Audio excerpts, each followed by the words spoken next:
year has officially begun in some of our hometowns, and one of the biggest struggles for students adjusting to the new daily norm is getting back to a healthy sleep routine. Dr. Dave Hamilton with New River Natural Health joins us once again with some strategies to help us out. Nice to see you, Dr. Dave. Absolutely. Thanks for having me back. Yes, Justin was just talking about the two-a-day practices and all the fall sports is getting underway. So we are here. We have arrived at back to school. First off, let's talk about routines. Sure. And that sleep reset. Why is sleep so important for students? So sleep is part of that time where our brains are preening neurons, right? So after we learn a bunch of things and we put it all in there, then we have to file it all, right? And anyone who has a disorganized desk, we all do from time to time, I think. right, so that's what happens with our teens, or even younger kids too. Yeah. So if they're not getting that sleep, they're not filing everything, so everything's just a mess and it's chaotic. So they can't necessarily recall the information as well if they're not getting that proper sleep. Also, just for general growth and all that kind of thing too. Exactly, because you know what they say, they're growing as they're sleeping. Absolutely. So sleep is so important. Absolutely. So of course you're about natural remedies, herbs, things like that, which I love that because not everything requires medicine, right?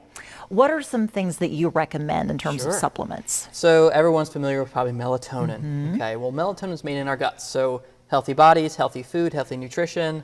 That's going to help make melatonin. You can also take it as a supplemental form. My favorite is Nordic Naturals gummies.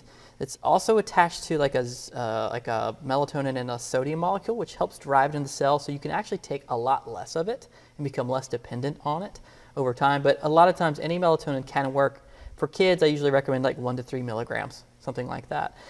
Other things I really like are things like L-theanine. Okay, L-theanine is just amino acid. It's found in green tea, but without that piece of the caffeine and all that, taking L-theanine as a supplement, as a capsule, sometimes they make it in gummies, they make a liquid for little guys, can help them with focus. So if they're struggling with ADHD or anything like that. So multiple purposes. Right, then. it can help with memory, but also just get them into a relaxation mode.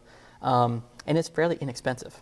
Yeah. What about herbs? Yeah, so sleepy time tea, so chamomile or lavender, passion flower, skullcap, all of these can be used in conjunction. So they can be taken as a capsule, they can be taken as a tincture, which is like a liquid extract of an herb. Sometimes they can be blended or on their own, depending on that kid. They also make alcohol-free tinctures that you can give kids if you're opposed to the alcohol thing in the tincture. Yeah, a lot of good but options. Just like somewhere between 50 to 100 milligrams on some of these herbs, sometimes a little bit more depending on how hard it is to get these guys into bed. And their ages, and of course their sizes, you know, dosage can definitely vary. Absolutely. And we all know that vitamin D is important for bone growth. Right. What is its role in sleep? So it helps with hormone regulation and calcium metabolism. So it's great for strong bones, but it also helps our nervous system relax.